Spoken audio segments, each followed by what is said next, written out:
Good afternoon and welcome to the fourth day of our commemoration of the Gettysburg Address. And I'm glad to see so many of you are back for all of these. I mean, we really appreciate that.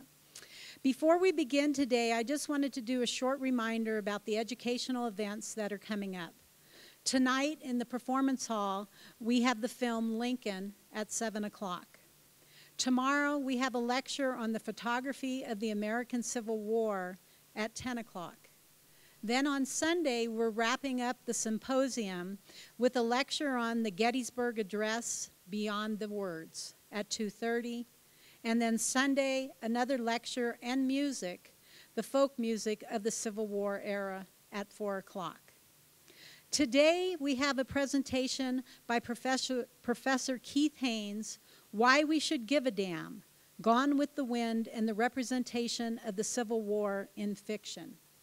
Professor Haynes is an English professor in the Foundations Division, and he's been with us for over 21 years. He teaches American literature as well as American arts and ideas. In recent years, he has incorporated popular culture into his composition classes. So when we asked him to participate in the symposium, he naturally thought about those iconic images of the South and the Southerners presented in Gone with the Wind. Not to mention the fact that at the age of 13, he had visited Gettysburg. On that note, I turn it over to Professor Haynes.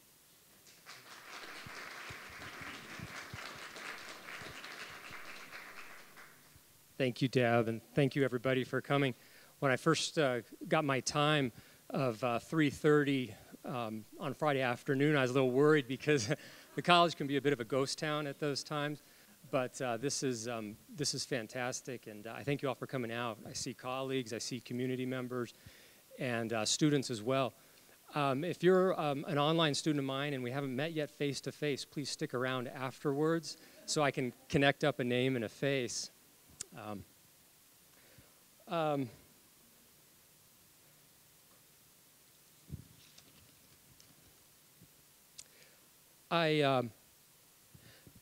When I was first asked to participate in the symposium, I did think about popular culture and the representations of the South and Southerners, but I also started to think a little bit about my background as an English major.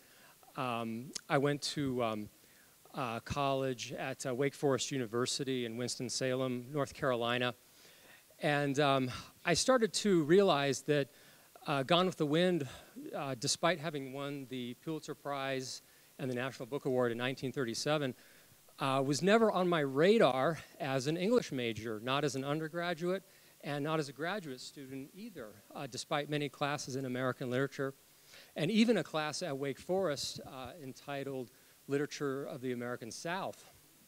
So I got curious somewhat as to why that was the case, and after reading the novel earlier this semester, I started to come up with some theories about that. One of my theories as to why the novel is very culturally significant but not regarded as part of the literary canon is because it's very much an instance of romance fiction, and that's, simply regarded as kind of lowbrow popular fiction. And I don't know if that's fair or not, but that's certainly the perception. And there are some really good bodice ripping scenes in the novel, if you are into that kind of reading. A couple other ideas, too, about the novel. It was pretty apparent when I started reading it that it was much more in the tradition of 19th century realist fiction. Despite being written between about the years 1925 and 35, it really harkened back, I thought, to novels of the 19th century in what's called the realist tradition. And anything in American literature after about 1920 is pretty much either in the tradition of literary modernism or exists in the shadow of literary modernism. And I believe that Gone with the Wind exists in the shadow of literary modernism. There are the giants that you've heard of, modernists such as Faulkner, Hemingway, Virginia Woolf, those authors, I think, probably, dominated the study of literature, defined the canon so much that Margaret Mitchell was somewhat, had a short time in the literary canon, and is culturally significant, of course, but I don't think from what I've investigated that Gone with the Wind is regarded as serious literature.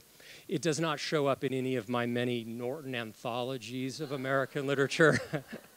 I even was curious if it might have made it to the College Board's list of recommended reading for college-bound seniors, and it's not on that either. So, but cultural significance, the Library of Congress put it on its list of the 100 highly significant works of literature of the 20th century, and undeniable that it's shaped our imagination, it's shaped our conception of the South, it's shaped our conception of the Civil War. So before I go too far, I'm curious how many of you have read the novel Gone with the Wind? How many times have you read it? Terrific, terrific. That looks like quite a few. I'm going to pass out a little plot summary and just take a little time out to look at the plot summary of the novel, because I don't want those of you who haven't read the novel not to get a good idea of some of the basics, the who, what, where, why, when, and how of it. So I'm going to hand this out, and then I will field any questions just related to what happens in the novel. Let me just have you take all of those, and I'll take this one there.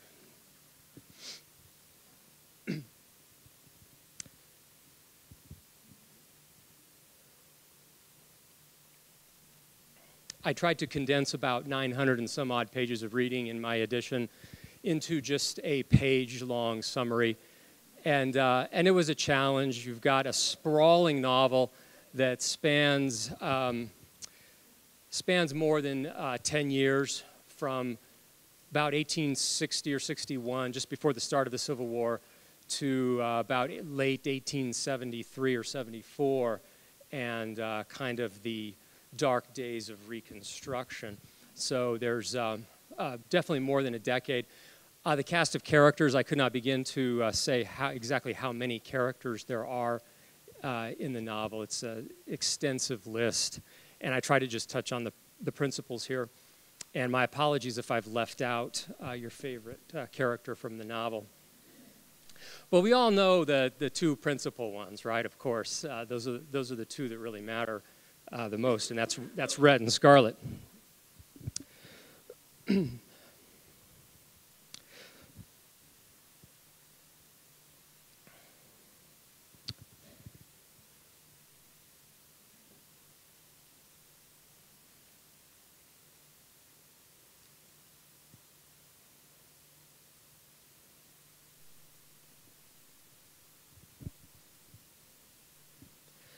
As I was preparing this presentation, I started to realize pretty quickly that I was really out of my area of expertise.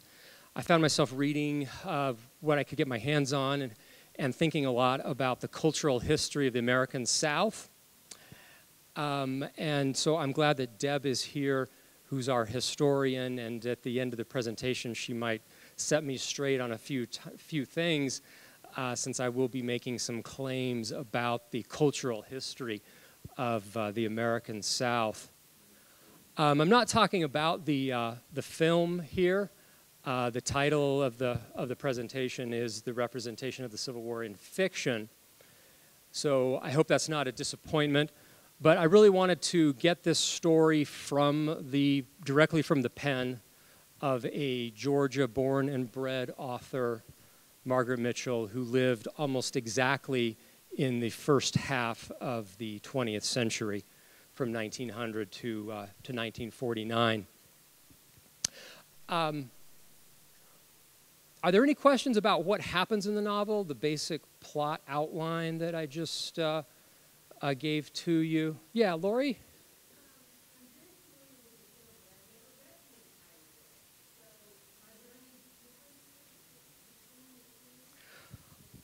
Lori's asking about differences between the film and the novel. We'll have to put our heads together because I've only read the novel and have not seen the film. So we can fill in the gaps.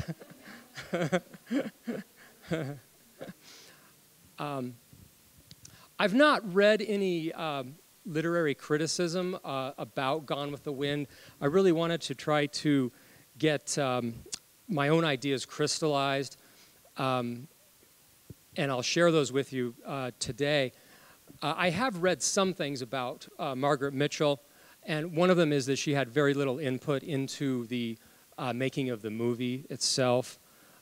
She was handsomely rewarded for publishing Gone with the Wind in 1937, but my understanding is that the movie is California, Hollywood, and that she did not have much input into it. Questions about the plot? Yes.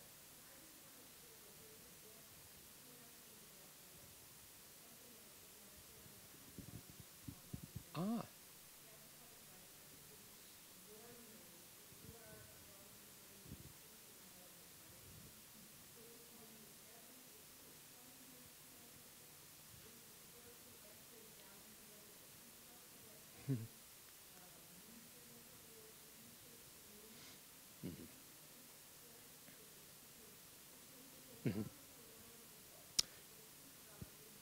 Okay.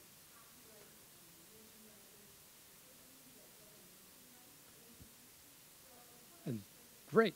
And that's a love story behind the writing of Gone with the Wind. Love story behind the writing of Gone with the Wind. Okay, that sounds like really interesting stuff. Well,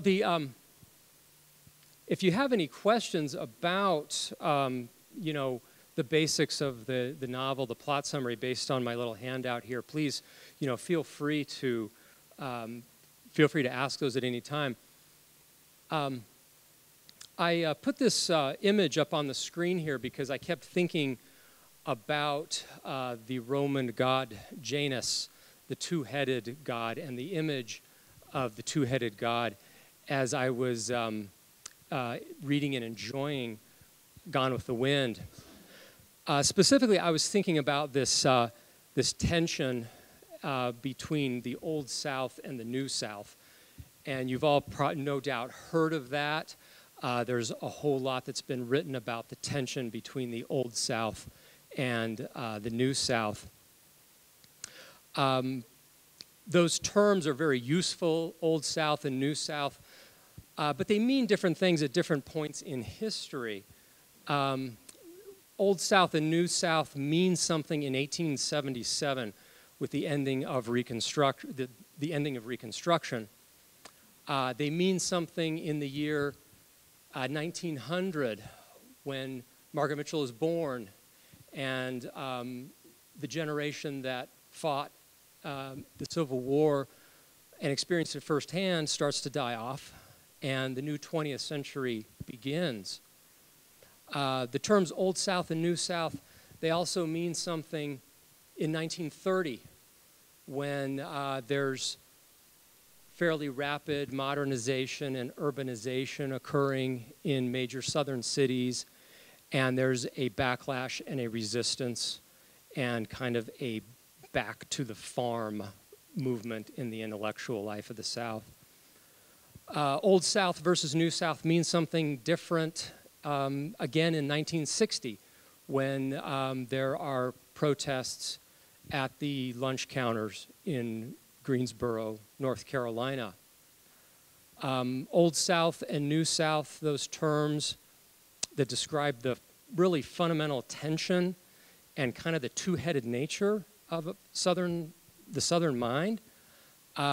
Old South and New South, I think they mean something different again in 2006 when the mayor of Clarkston, Georgia, decides that there shall not be any soccer played on city soccer fields because so many war refugees from places like Afghanistan and Africa have moved to Clarkston, Georgia, and brought their beloved game of soccer with them. So the South is grappling with this tension that's very fundamental to its culture between the old and the new. It's been grappling with that tension in various ways, beginning with the end of Reconstruction in 1877. And really any point in the timeline of history that you want to put your finger on, you can examine and think about Southern society in the tension between the Old South and the New South. And I picked this image of the two-headed god Janus. I believe in Roman mythology, Janus is one side's looking for war and one side's looking for peace. But one side is also looking back into the past, and another side, another face, is looking forward into the future. And I thought that was very appropriate for the Old South looking back to the past, and then the New South looking towards the future.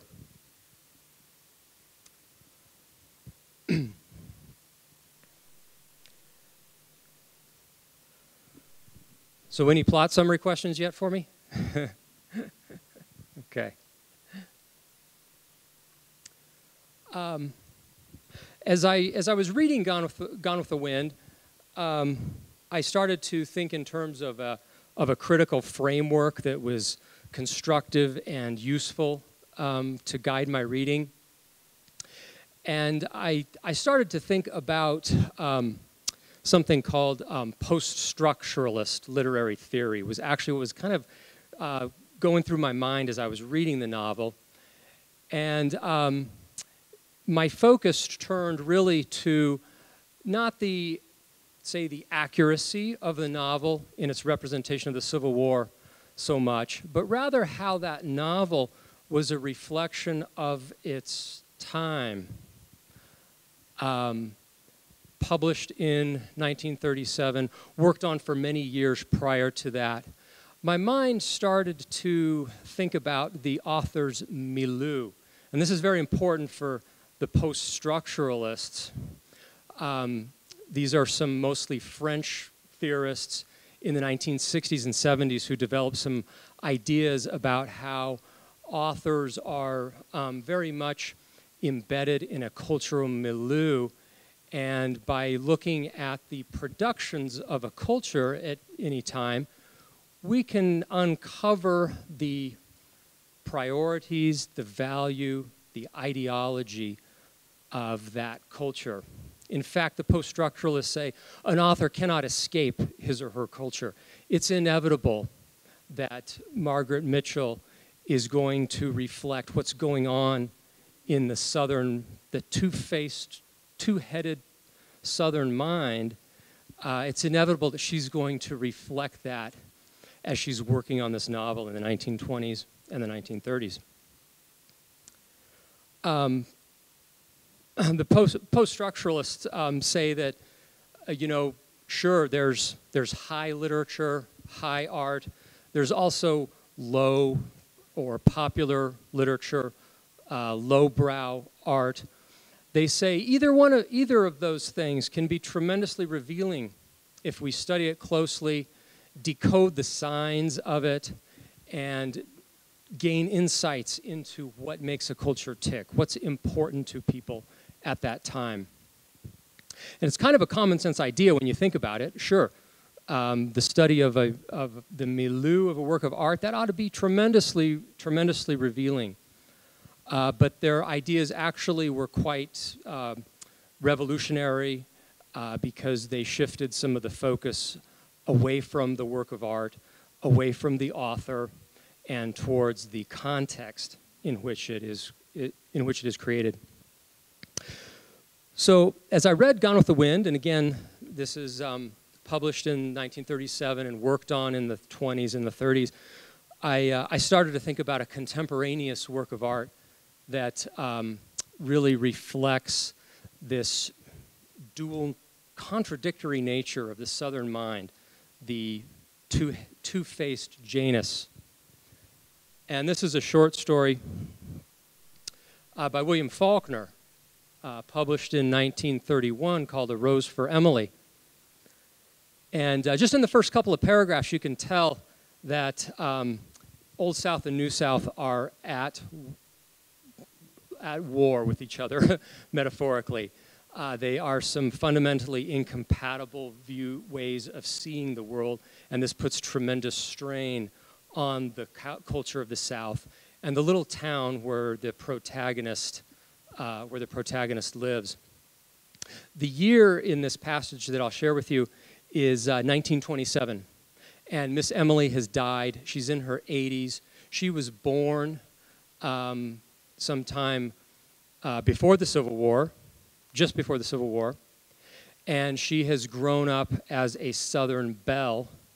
But times have changed, and the New South has come into being, and that's been difficult for her, and she's been stuck in this past.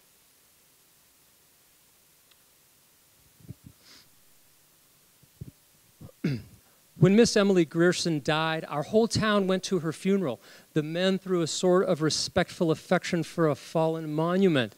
The women mostly out of curiosity to see the inside of her house, which no one save an old manservant, a combined gardener and cook, had seen in at least 10 years. It was a big squarish frame house that had once been white, decorated with cupolas and spires and scrolled balconies in the heavily lightsome style of the 70s, set on what had once been our most select street. But garages and cotton gins had encroached and obliterated even the august names of that neighborhood. Only Miss Emily's house was left, lifting its stubborn and coquettish decay above the cotton wagons and the gasoline pumps, an eyesore among eyesores. And now Miss Emily had gone to join the representatives of those august names, where they lay in the cedar-bemused cemetery among the ranked and anonymous graves of Union and Confederate soldiers who fell at the Battle of Jefferson. Being published in 1931, this is a contemporaneous story with Gone with the Wind. And I picked it because it very efficiently zeroes in on that Old South versus New South tension. A little further into the story, it backs up about 10 years. And Miss Emily, in 1916, has a visit from aldermen, the town aldermen. And they say, "You owe us taxes." And she says, "No, I don't. See Colonel Sartoris." So Colonel Sartoris had been the mayor some 20 years prior to that, who said, "You owe no taxes. She's destitute." So he waives any taxes that she owes. She's stuck in a way of thinking that is in the 1890s, and she has not evolved with the times. The aldermen are described as the newer generation with their new and modern ideas. And one of those modern ideas involves trying to make this town a better place by collecting property taxes from people who've been delinquent on their taxes for decades.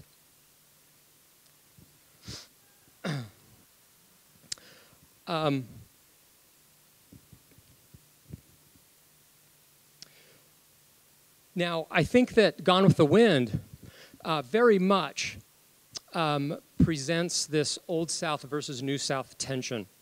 Now, of course, the setting is the years immediately prior to the Civil War and all the way up to the dark days of Reconstruction, about 1860 to about 1873 or so. So the book is ostensibly about the Civil War. But my thinking about it as I read it, and the thesis that I'm developing, is that it's really about the first few decades of the 20th century. It's really about its milieu and the conflict between the Old South and the New South, the two ways of thinking, the two ways of being that are going on around 1930. There's certainly some things about the Old South that the novel is very fond of. One of those things that the novel is fond of is slavery. That may be another reason why the novel has not really endured as a literary masterpiece in the canon of great literature, is because slavery is a completely benevolent institution. The slaves need their white masters in Gone with the Wind. They are too simple to survive on their own.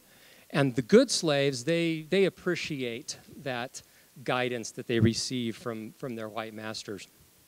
I'm not going to condemn the novel for having, views on race that reflect the 1930s. That makes no sense. But I do think that that is definitely something that's a factor in why the novel has not attained the status of a literary masterpiece. Significant, yes. Literary masterpiece, enduring work of literature, no. There are some other things, though, that the novel seems not to glorify about the Old South. The society is rather repressive. The options given to Scarlett O'Hara are rather limited. She's constantly chafes against social codes that require her to conform and be a certain way. And as far as the war goes, I think that the novel is actually a little bit subversive. I think, in a way, it has some strong anti-war sentiments. So I see Margaret Mitchell in 1930s reflecting this tension between Old South and New South and trying to find a middle ground, embracing certain parts of the Old South, rejecting certain parts of the Old South, and then embracing certain parts of the New South as well.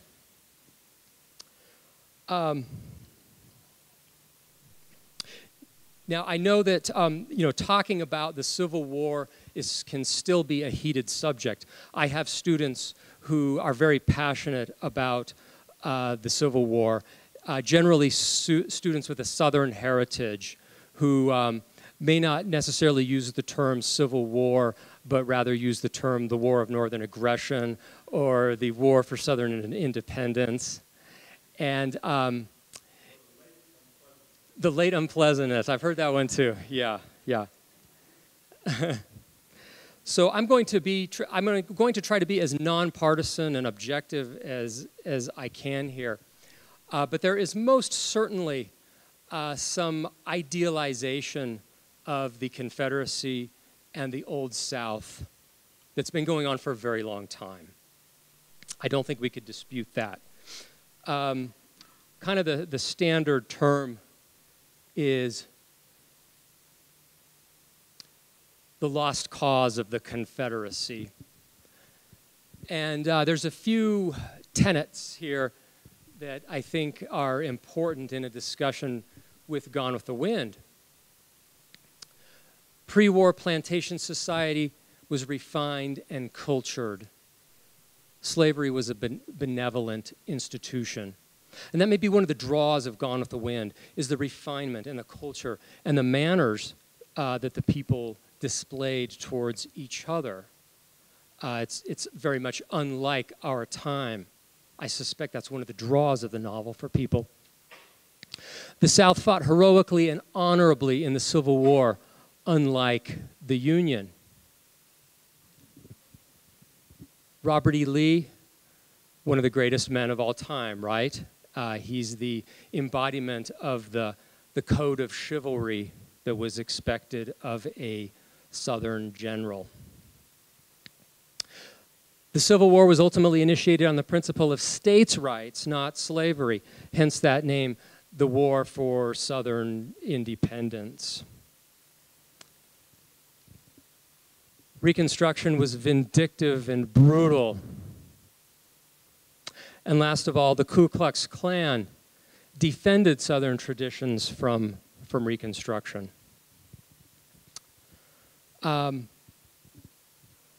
I think it's understandable if people are defeated in a war, and I can't imagine what that must be like to have, you know, society completely turned upside down and to suffer tremendous hardship and deprivation. The novel presents a lot of that unflinchingly. There are times when Scarlett O'Hara is not sure if she's going to have enough to eat. She's got people that are dependent on her at Tara. And they are right on the fringes of Sherman's march to the sea, where plantations are being indiscriminately burned, fields are being destroyed, cotton crops worth, you know, thousands and thousands of dollars are getting torched. There is, you know, a definite sense of the terror of being in a civilian population and on the losing end of the war. I think it's very understandable, though, in human nature, and the way I understand human nature, that if you are defeated, you will certainly make compensations psychologically to try to explain the defeat or to find a past that was special prior to that defeat. Now,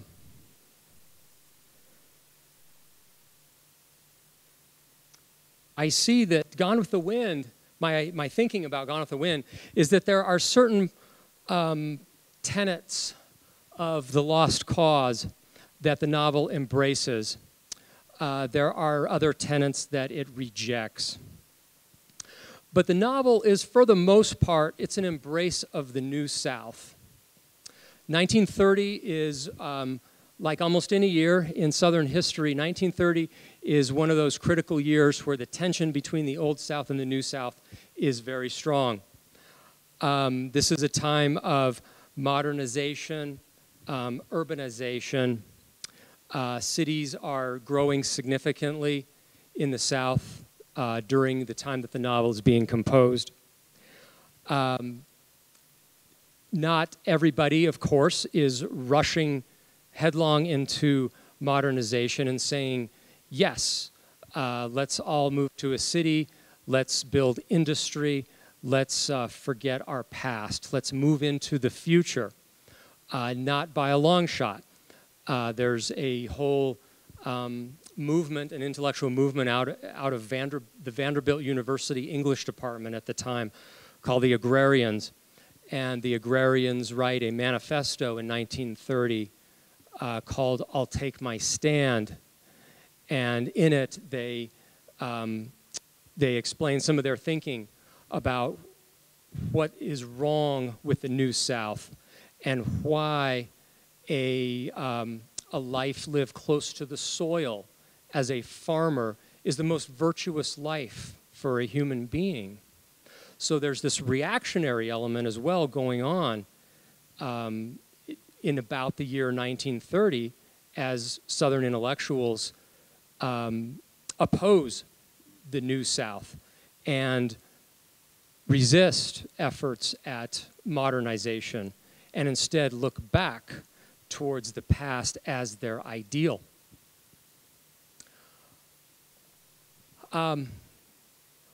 Now, one of the things that will really strike you when you read Gone with the Wind, and you probably remember this word from the novel, it's gumption.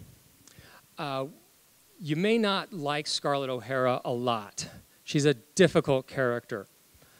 But there's one thing to be said for her, is that after the Southern society is defeated and smashed, and she's trying to eke out a living for herself and the other people that live at the plantation Tara, when she's got nothing except some land, which she may not have for long because there's a scheme to take it away from her through taxation, she doesn't just give up.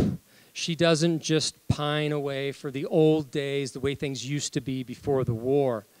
She says that she's never going to suffer again. She's never going to lack for anything again. She's going to pull herself up by her bootstraps and make it. So she is very savvy in how she does that. She becomes a little capitalist, and kind of even a little Yankee capitalist in the way that she lifts herself up and recovers after the war. She decides at one point in the novel that she could make some money to save the plantation by paying the taxes if she would become Rhett's mistress, that he would pay her to be his mistress. That doesn't work out, but then, lo and behold, she's walking down the street the very same day, and there's another man that she knows from the past. She could marry him. The story is that he's got a general store and has done quite well. No mind that he's been courting her sister for years. Just steal him right away from little sister, and pretty soon Scarlett is married for the second time, and this time she has a little bit of leverage. She's got this general store that her husband has been moderately successful with, and she knows that, that she could make the store really successful. So she, gets control of it and starts to invest in some mills.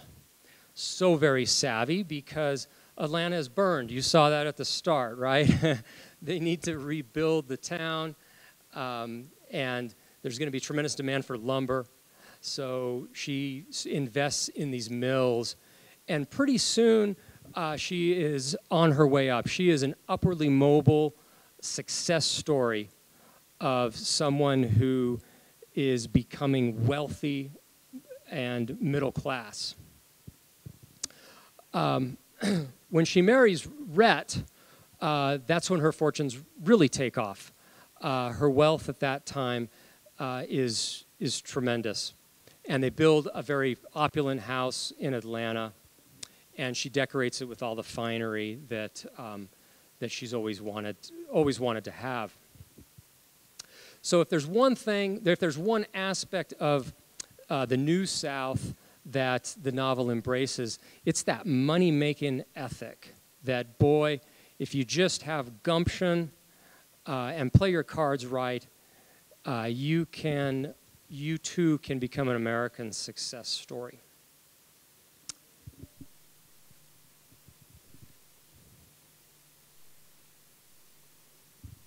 So like I said, aspects of the Lost Cause mythology rejected.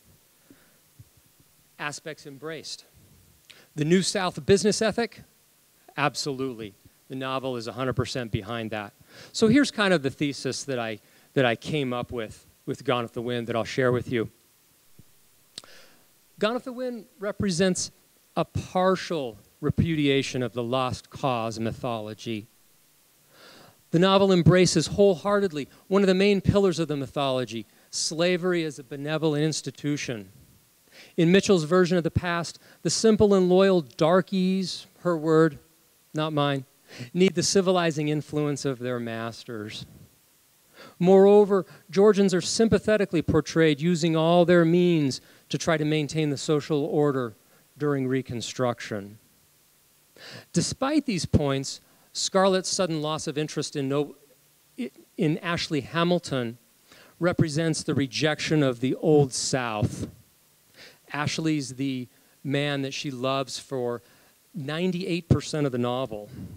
Even though she's married to 3 other men, she loves Ashley for 98% of the novel. In the last 2%, she decides, Ashley doesn't really do it for me anymore. Rhett, you do it for me. So her sudden loss of interest in Ashley Hamilton represents the rejection of the Old South. Scarlett's most noble characteristics, her middle-class drive and gumption, are irreconcilable with Ashley's dreamy evocations of life before the war. Finally, the novel presents a devastating critique of the war itself. It dismantles the basis of the war and challenges Southern arrogance and groupthink. With her protagonist clearly aligned, its most insightful and intelligent character, Rhett Butler, repeatedly dismantles the basis of the war and challenges Southern arrogance and groupthink. With her protagonist clearly aligned with the business ethic of the New South, Mitchell's novel reflects how history is edited to suit the needs of the present. And in that last sentence, I think we're right back to the post-structuralist idea that literature is embedded in a cultural milieu, and it's not really about the Civil War. It's really about where the South is circa 1930.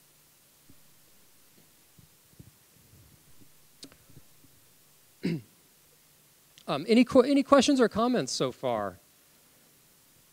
Yeah. I was wondering why maybe you intentionally that her success as an entrepreneur regarding the lumber store had much to do with her taking advantage of the slaves. I'm sure you recall that. Was that intentional?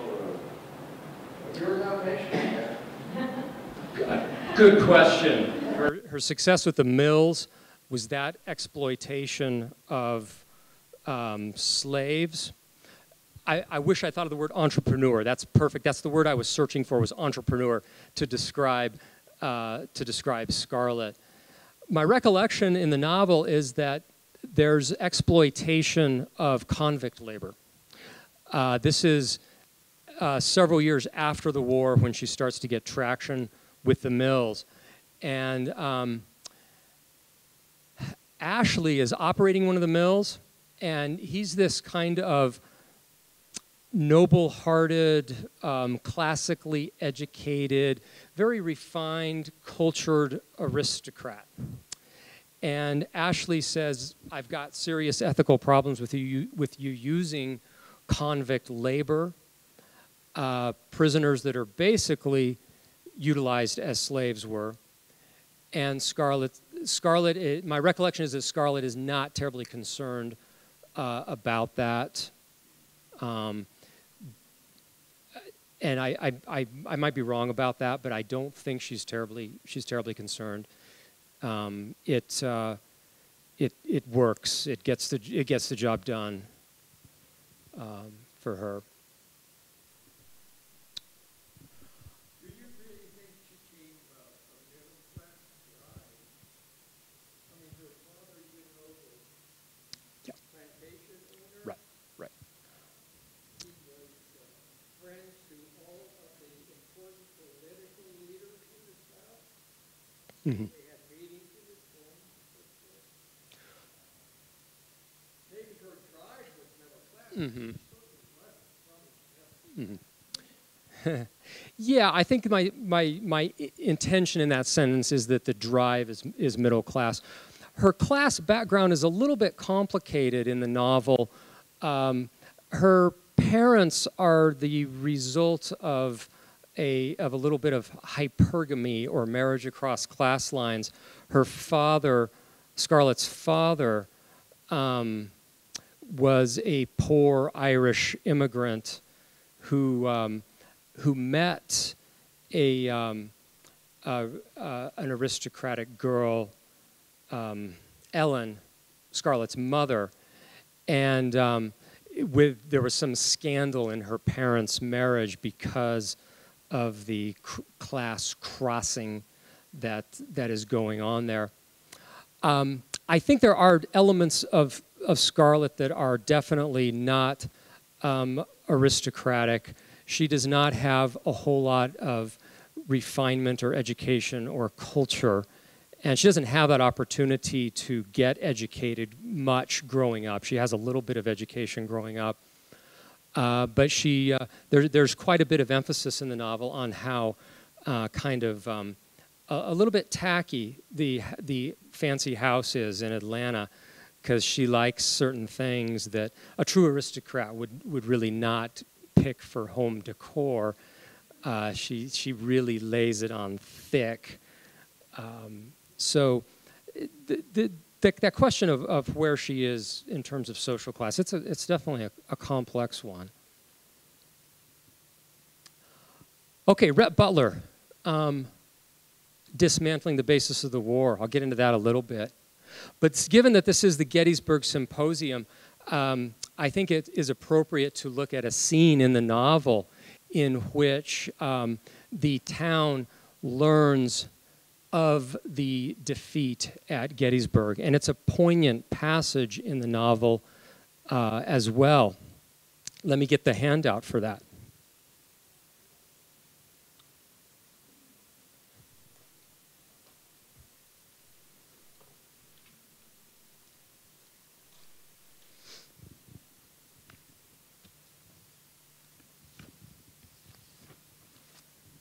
Thank you, Deb. This happens about a quarter of the way into the novel, chapter 14, 64 chapters, I believe, in this beast. The scene involves a whole lot of townspeople who are down at the newspaper office, and they're getting the news via telegraph of something big happening up in Pennsylvania, and they're not really sure what happens. And then the bad news starts to come in and filter in. And it's a poignant passage because there's some language that is directly from a Confederate soldier back to his father, Dr. Meade, asking for a pair of boots. And the novel also conveys some of the hardship that the troops were enduring. It's an interesting passage because right at the very end, Rhett Butler comes kind of coasting into the scene as an outsider and with a very different kind of perspective on events than the rest of the townspeople.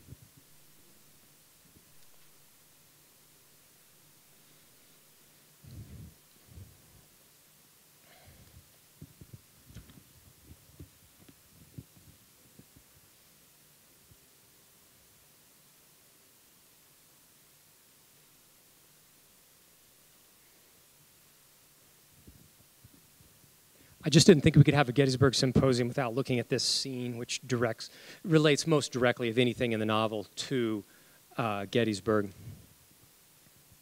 The tide of the Confederacy's fortune was running strong and full now, sweeping the people jubilantly along its flood. True, the Yankees under Grant had been besieging Vicksburg since the middle of May. True, the South had suffered a sickening loss when Stonewall Jackson had been fatally wounded at Chancellorsville. True, Georgia had lost one of her bravest and most brilliant sons when General T.R.R. Cobb had been killed at Fredericksburg. But the Yankees just couldn't stand any more defeats like Fredericksburg and Chancellorsville. They'd have to give in, and then this cruel war would be over. The first days of July came, and with them the rumor, later confirmed by dispatches, that Lee was marching into Pennsylvania. Lee in the enemy's territory, Lee forcing battle. This was the last fight of the war. Atlanta was wild with excitement, pleasure, and a hot thirst for vengeance. Now the Yankees would know what it meant to have the war carried into their own country. Now they know what it meant to have fertile fields stripped, horses and cattle stolen, houses burned, old men and boys dragged off to prison, and women and children turned out to starve. Everyone knew what the Yankees had done in Missouri, Kentucky, Tennessee, and Virginia. Even small children could recite with hate and fear the horrors the Yankees had inflicted upon the conquered territory.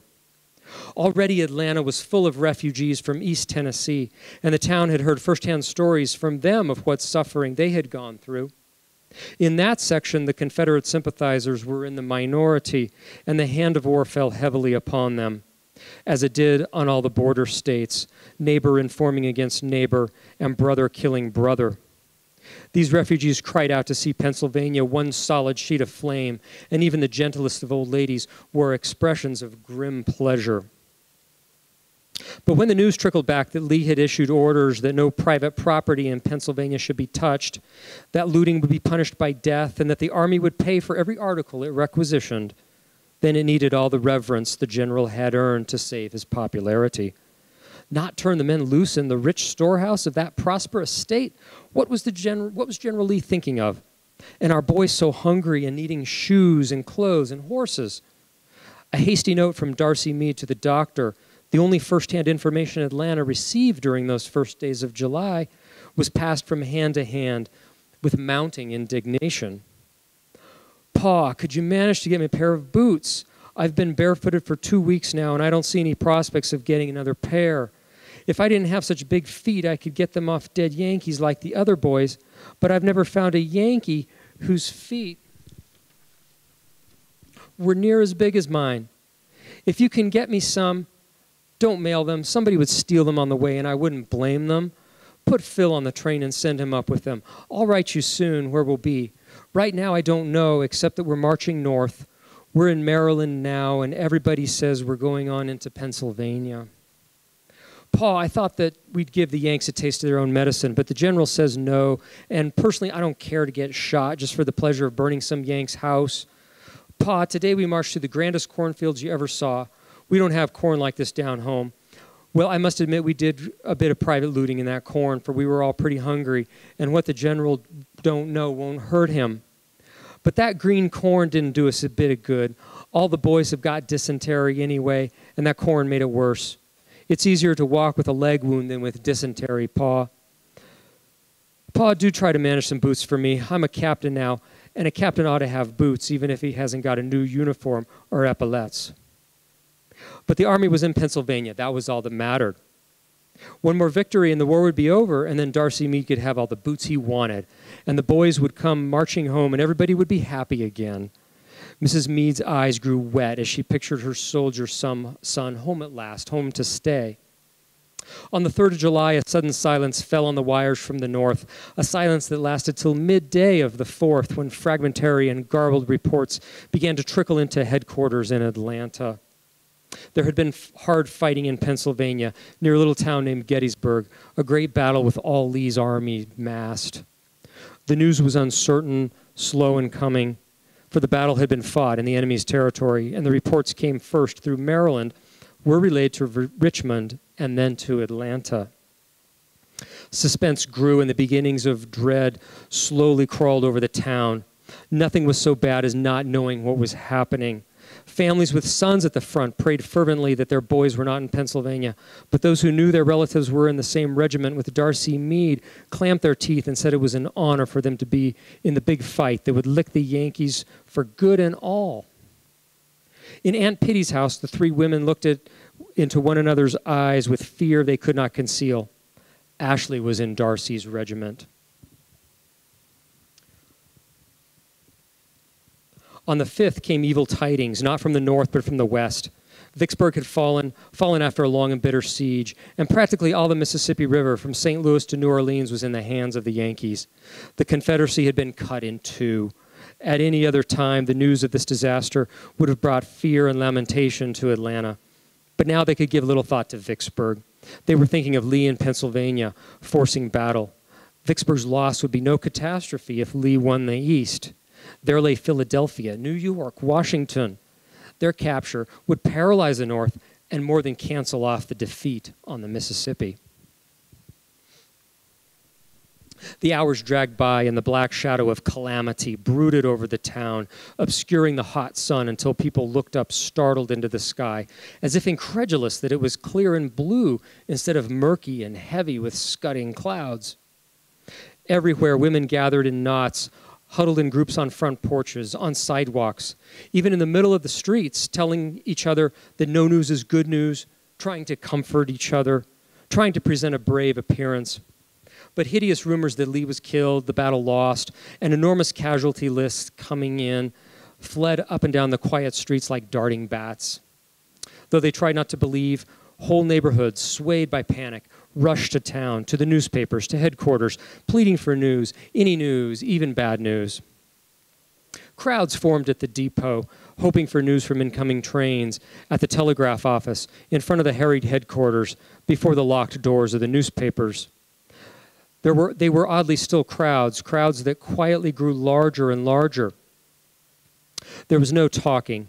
Occasionally, an old man's treble voice begged for news, And instead of inciting the crowd to babbling, it only intensified the hush as they heard the oft-repeated, "Nothing on the wires yet from the north except that there's been fighting." The fringe of women on foot and in carriages grew greater and greater, and the heat of the close-packed bodies and dust rising from restless feet were suffocating. The women did not speak, but their pale-set faces pleaded with a mute eloquence that was louder than wailing. There was hardly a house in town that had not sent away a son, a brother, a father, a lover, a husband to this battle. They all waited to hear the news that death had come to their homes. They expected death. They did not expect defeat. That thought they dismissed. Their men might be dying even now on the sun-parched grass of the Pennsylvania hills. Even now the Southern ranks might be falling like grain before a hailstorm. But the cause for which they fought could never fall. They might be dying in thousands, but like the fruit of the dragon's teeth, thousands of fresh men in gray and butternut with the rebel yell on their lips would spring up from the earth to take their places.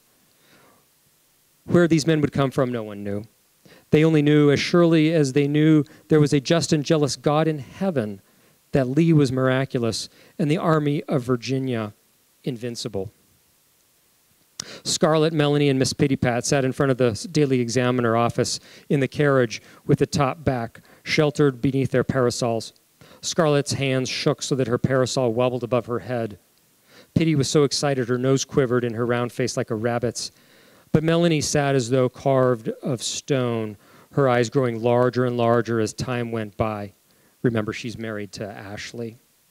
She made only one remark in 2 hours as she took a vial of smelling salts from her reticule and handed it to her aunt, the only time she'd ever spoken to her in her whole life with anything but tenderest affection. "Take this, Auntie, and use it if you feel faint. I warn you, if you do faint, you'll just have to faint and let Uncle Peter take you home, for I'm not going to leave this place till I hear.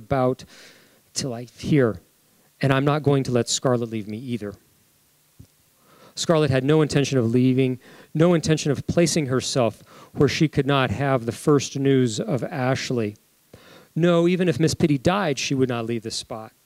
Somewhere Ashley was fighting, perhaps dying, and the newspaper office was the only place where she could learn the truth. She looked about the crowd, picking out friends and neighbors, Mrs. Meade with her bonnet askew and her arm through that of 15-year-old Phil, the Mrs. McClure trying to make their trembling upper lips cover their buck teeth, Miss Elsing erect as a Spartan mother, betraying her inner turmoil only by the straggling gray locks that hung from her chignon, and Fanny Elsing white as a ghost. Surely Fanny wouldn't be so worried about her brother Hugh. Had she a real beau at the front that no one suspected? Mrs. Merriweather sat in her carriage patting Mabel's hand. Mabel looked so very pregnant, it was a disgrace for her to be out in public, even if she did have her shawl carefully draped over her. Why should she be so worried? Nobody had heard that the Louisiana troops were in Pennsylvania. Probably her hairy little Zouave was safe in Richmond this very minute. There was a moment on the outskirts of the crowd, and those on foot gave way as Rhett Butler carefully edged his horse toward Aunt Pitty's carriage. Scarlett thought, he's got courage coming here at this time when it wouldn't take anything to make this mob tear him to pieces because he isn't in uniform. As he came nearer, she thought she might be the first to rend him.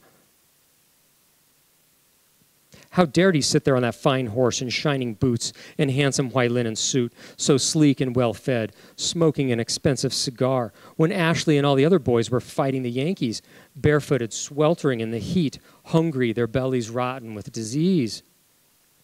Bitter looks were thrown at him as he came slowly through the press.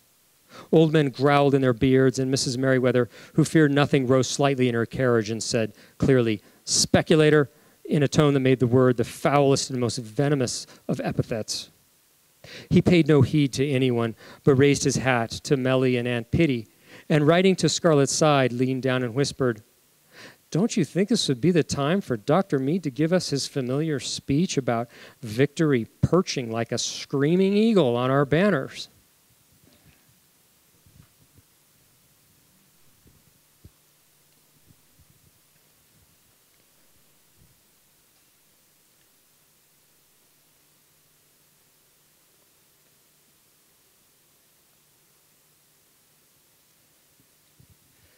So it's passages like that, and there are several in the novel, that I think give the novel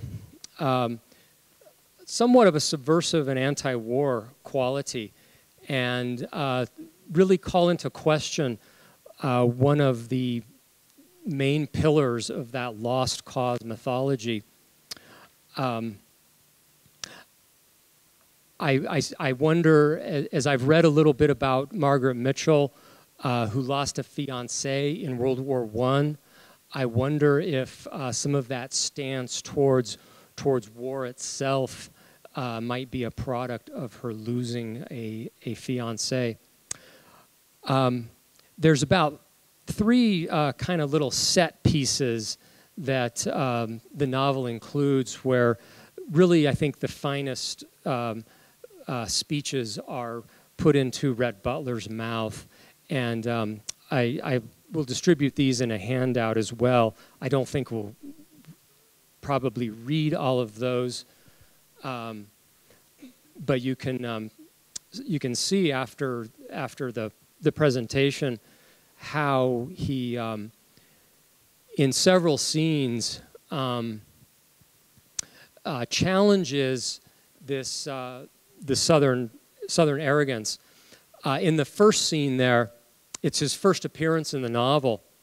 The war has not even started yet, and people are sitting around a party talking about how our boys are going to lick those Yankees in like weeks, because we're so great, we're so incredible, and he maybe I will read a couple of these. He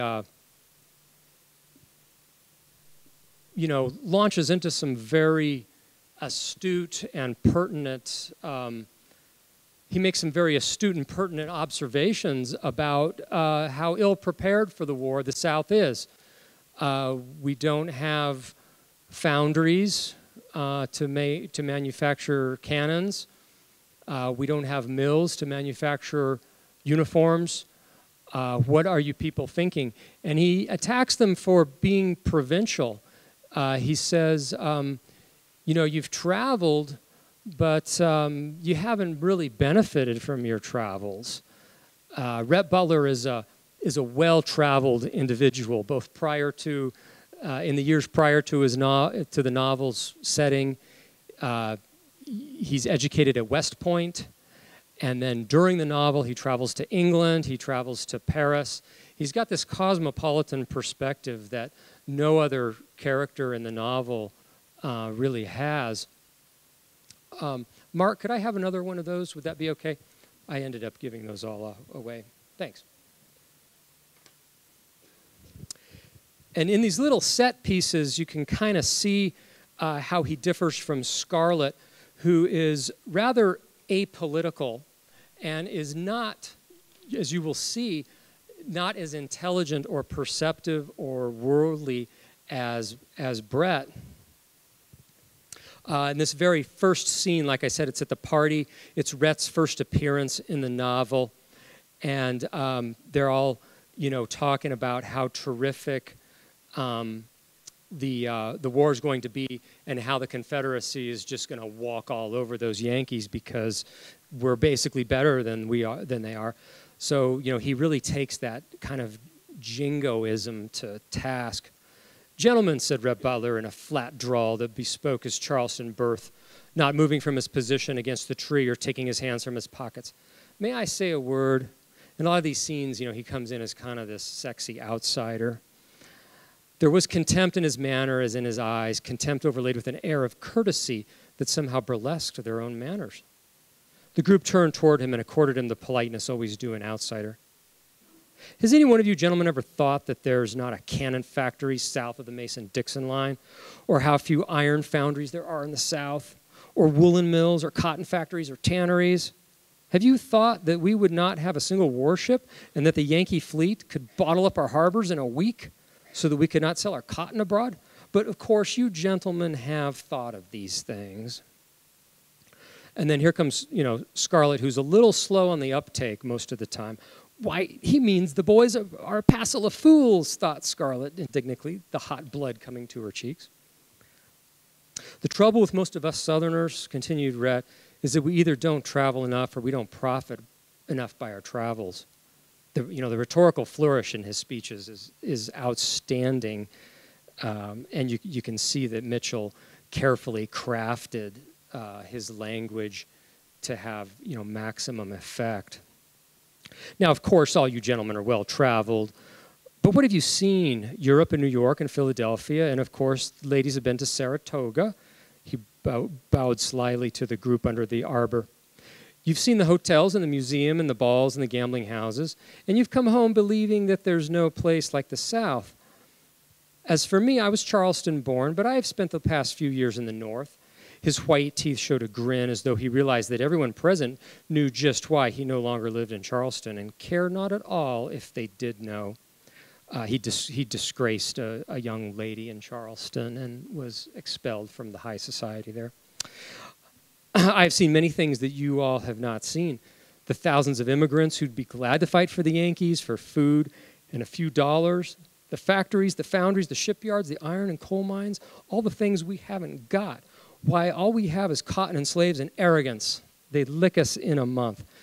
Devastating little speech here.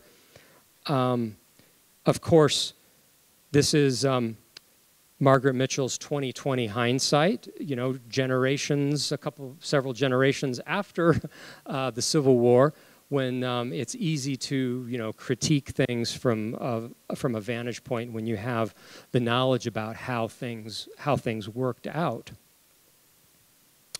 There's another scene too on the other side of this page where Rhett speaks a little more generally, not about the tactical ignorance of going to war with the North, but instead, makes some generalized statements about about war itself.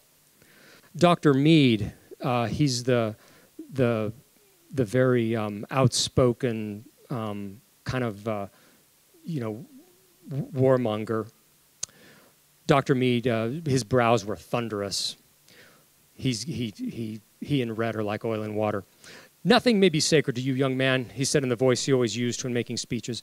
But there are many things sacred to the patriotic men and ladies of the South, and the freedom of our land from the usurper is one, and states' rights is another. Rhett looked lazy, and his voice had a silky, almost bored tone. All wars are sacred, he said, to those who have to fight them. If the people who started wars didn't make them sacred, who'd be foolish enough to fight? But no matter what rallying cries the orators give to the idiots who fight, no matter what noble purposes they assign to wars, there's never but one reason for a war, and that is money. All wars are in reality money squabbles, but so few people ever realize it. Their ears are too full of bugles and drums and the fine words from stay-at-home orators. Sometimes the rallying cry is, "Save the tomb of Christ from the heathen." That would be the Crusades, right? Sometimes it's "Down with popery." And sometimes liberty, and sometimes cotton slavery and slaves' rights. And then Scarlett, once again, kind of slow on the uptake. What on earth has the Pope to do with it? Thought Scarlett. Or Christ's tomb, either. And then in this third one here, I think you see that that old South society with all of its manners and rules and restrictions. You see some critical inquiry into its value. And Scarlett is the one who's doing the critical inquiry here. Scarlett, our Southern way of living is as antiquated as the feudal system of the Middle Ages. The wonder is that it's lasted so long as it has. It had to go, and it's going now. And you expect me to listen to orators like Dr. Meade who tell me our cause is just and holy? There's that lost cause of the Confederacy, capital C, cause. And get so excited by the roll of drums that I'll grab a musket and rush off to Virginia to shed my blood for Marsh Robert? What kind of fool do you think I am? Kissing the rod that chastised me is not in my line. The South and I are even now. The South threw me out to starve once. I haven't starved, and I'm making enough money out of the South's death throes to compensate me for my lost birthright. Rhett really tells it like it is. You know, he's completely unashamed to profit off the war. He's been a blockade runner he's a blockade runner for most of the novel, and amassing a tremendous fortune. Now, Scarlett speaks here, but because we have this third-person, limited, omniscient narrator who gets into Scarlett's thoughts, we know that there's a little disconnect between what she says and what she thinks. I think you are vile and mercenary, said Scarlett. That's what she's supposed to say, right? And that's how the town generally views Rhett. But her remark was automatic. Most of what he was saying went over her head, as did any conversation that was not personal. But part of it made sense. There were such a lot of foolish things about life among nice people, having to pretend that her heart was in the grave when it wasn't. And she's expected to grieve her first husband for a full year before she's even really in public with her face exposed. And how shocked everybody had been when she danced at the bazaar. That was before that year period of mourning was over. And the infuriating way people lifted their eyebrows every time she did or said anything, the least bit different from what every other young woman did or said. But still, she was jarred at hearing him attack the very traditions that irked her most. She had lived too long among people who dissembled politely not to feel disturbed. Dissembled politely, just kind of went along with the rest of the group. And she's starting, as she's maturing in the novel and coming of age somewhat, she's starting to realize that she wants something different and a little more authentic of a life. There's about 15 minutes left, and I would like to open it up to any comments or questions. Yeah.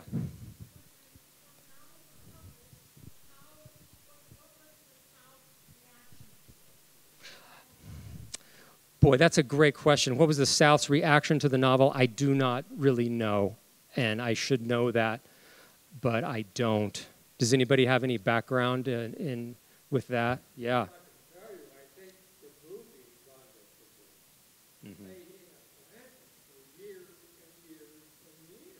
Mm-hmm. Yes. Okay. Okay. I can understand it, you know, in kind of a, maybe a little bit of a superficial way. It's very self-congratulatory towards the South. But as I was reading it and trying to read very deeply and in between the lines and very closely, you know, I kept getting something a little more subversive about that, and a qualified embrace of the Old South and the traditions. Certainly not a complete embrace of it. Yeah, back there.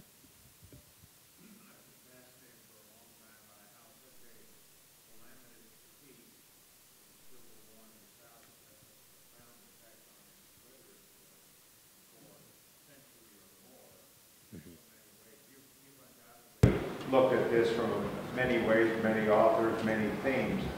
Have you given your lecture yet to your students, your mythological lecture on Southern literature and its effects on the great Confederate victory if the Confederates had won, and how it had markedly changed Southern literature? There's got to be some novelists who've taken a stab at the alternative history genre. I know there's that really funny satirical movie about the Confederate States of America, and I don't know if you've seen that before, but it's an alternate history movie about what the country would be like if the South had won. It's not kind to the South at all, but I don't know as far as if novelists have taken that on. Does it? Yeah, Mark? guy. He's written a number of series. He wrote a whole series on what if the South had won. And so the United States Is it supposed to be humorous or serious? He was actually quite serious about it. So it wasn't humorous. It's like, what would American history look like? So that's pretty cool. And it's actually written too. It's Roald Dahl, the historian. And did he talk about the possibilities of effects on literature? I don't believe so, not that I remember, although it's been some years. Certainly an interesting thought experiment. What if the South had won? Yes, sir. With the amount of time that you have spent tearing apart, what are your feelings when you say, as you said earlier, when we began the session, that On the Wind has been historically viewed as a lowbrow romance novel? Do you think that's a fair statement? I say that very tentatively. I think it's firmly in the category of popular fiction rather than literary fiction. The word lowbrow might go too far and be a little unkind. I think that the romance genre is perceived as lowbrow, but it's never really, those categories are never really totally fair. You know, there are books that get labeled as popular that, you know, are really magnificent creations and probably should be regarded as serious literature. And, you know, who knows, maybe in the in 100 years from now, you know, maybe literary scholars will be looking at Gone with the Wind and say, look, this merits close study, it has tremendous literary value. You know, the canon of great works, it's a fluid kind of a thing. You know, and Herman Melville was a forgotten author until about the 1920s or so. And somebody said, gosh, you know, this is important stuff and these are incredible works of art. And then ever since then, you know, Melville has had, you know, he's been playing first row in the literary canon. So it's a fluid kind of a thing. And it changes a lot. That's correct. Well, say, well, maybe she was just playing with this one and she was more serious than something else. Yeah, that is right. After finishing this novel, I think she worked on some other things but didn't really publish, and then was unfortunately killed by a drunk driver in 1949. Yeah, Lori. Similar questions in my own head about what her intentions were at the time. If she imagined herself to be writing a serious novel, or if she was attempting to write a bestseller of some sort, if she considered it a romance, if she thought she was recording history for the generations. Do you know anything about what she intended when she write a memoir? Did she make statements? I think she was a fan of the Bodice Ripper. I've read somewhere, and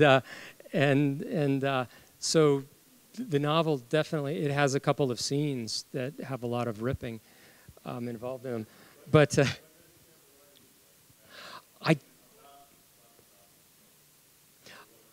her intentions were. I ran across one statement of authorial intention, and you have to take these things with a grain of salt. And there's a lot of debate over whether a statement about intention is relevant, or if we should really judge literature just on what the author has created. Intention, you know, be damned. And she did, in an interview, say that she really wanted to kind of probe the difference between personalities that had gumption and personalities that did not have gumption. And I think that becomes very much the situation at the end there, when Scarlett realizes that Ashley's just not interesting to her anymore. He's been her focus for 98% of the novel. Despite these three other marriages, it's been Ashley, Ashley, Ashley. And suddenly he's not interested very much anymore, and it feels very much like a symbolic kind of fracturing of Old South and New South. And for the New South to go on, it has to discharge this Old South that's represented in Ashley, who's just completely, you know,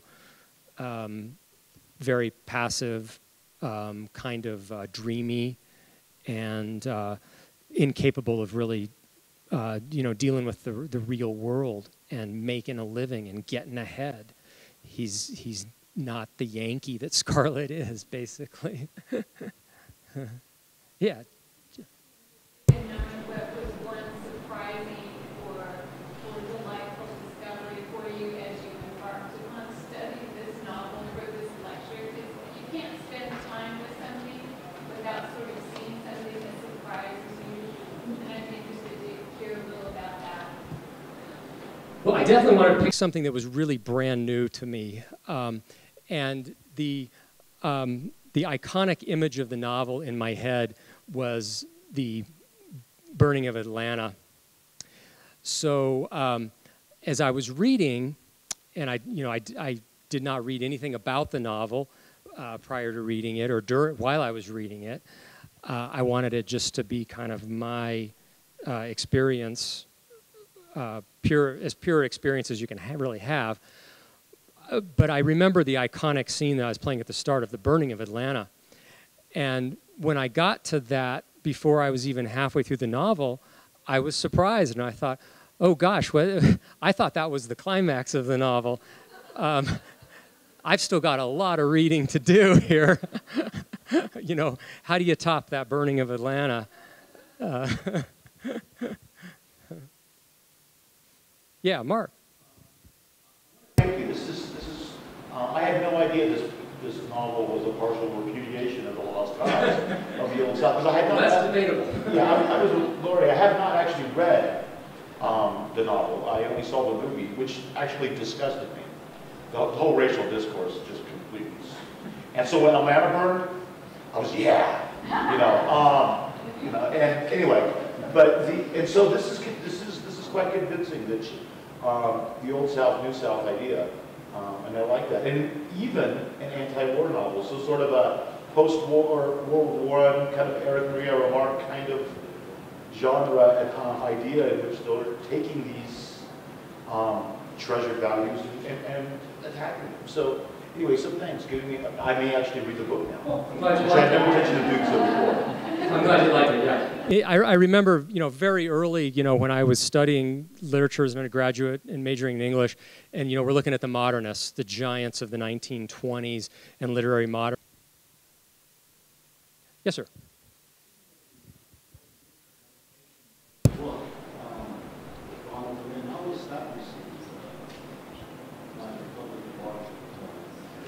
I believe he said that, somebody said that it played for a long, long time in Atlanta, so I think you can deduce that very well received. I think that, you might think of the novel in a superficial way reflecting the South to itself kind of favorably, because people are very enamored of that Old South myth. And I don't use that word necessarily in a negative sense as a complete falsehood. It's rather an idea that really underlies a whole culture and the way it looks at itself. But I think as you read that novel more closely, which is holding up a mirror to Southern society, there's some warts in Southern society, some things that aren't quite as savory. That it won Best Picture at the Academy Awards in 1939, at the same year that Wizard of Oz came out, so it was kind of between those two decades. Wow, that's right. That's about when Wizard of Oz.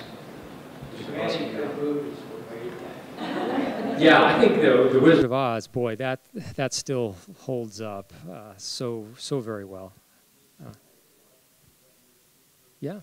Yeah, Glenn Ford, Stagecoach. Yeah. An observation that I made is that when Rhett is saying to these people about war and what brings about war and patriotism of the people that's involved in it, reminded me of the very first movie I saw, All Quiet on the Western Front, in the 1930s.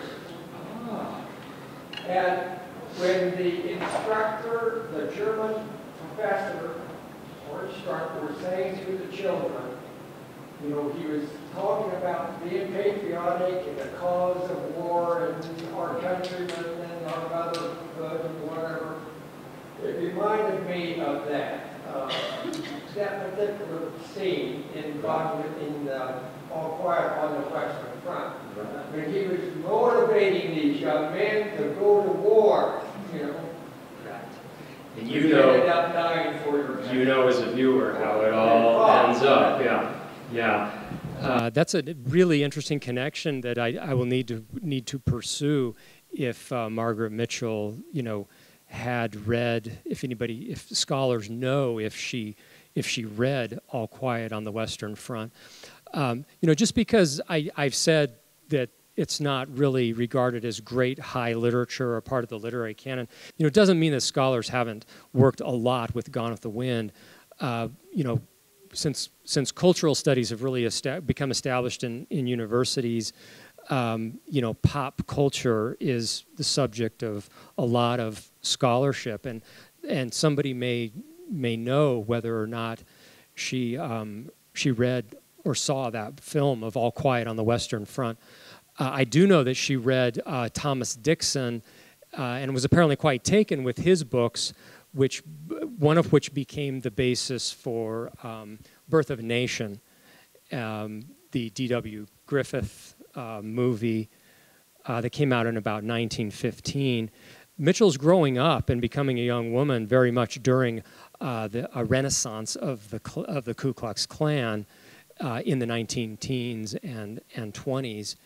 And you know, the Klan is a little bit troubling in the novel, but it's very clear why they're doing what they're doing, and the people are generally likable characters and are very humanized. Ashley, in fact, gets himself shot and wounded in a Klan raid. But I need to read about the Ku Klux Klan, definitely. Yeah.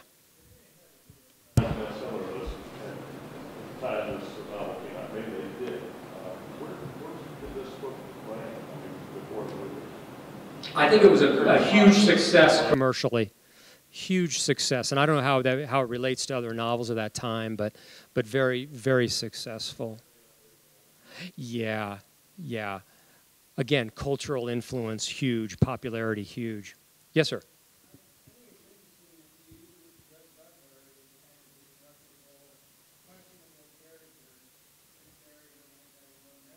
And he makes a very strong case, but you know, it seems a little odd to make a strong case with somebody that's a little bit disreputable or whatever. So, yeah. He's perceived as this shady character and disreputable, and he's got, you know, this bad boy kind of mystique to him that makes him really, really attractive. And that is an interesting little paradox there, that the messenger is not somebody like Scarlett's mom, who is portrayed as a total saint. Yeah.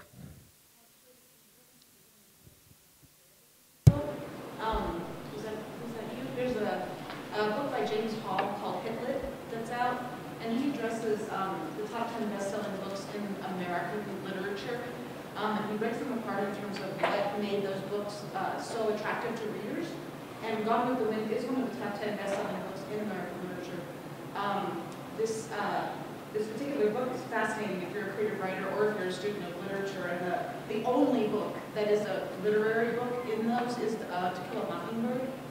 So the other books in there are like Valiant Dolls. It's a Valiant Dolls, Gone with the Wind. Exactly. Exactly.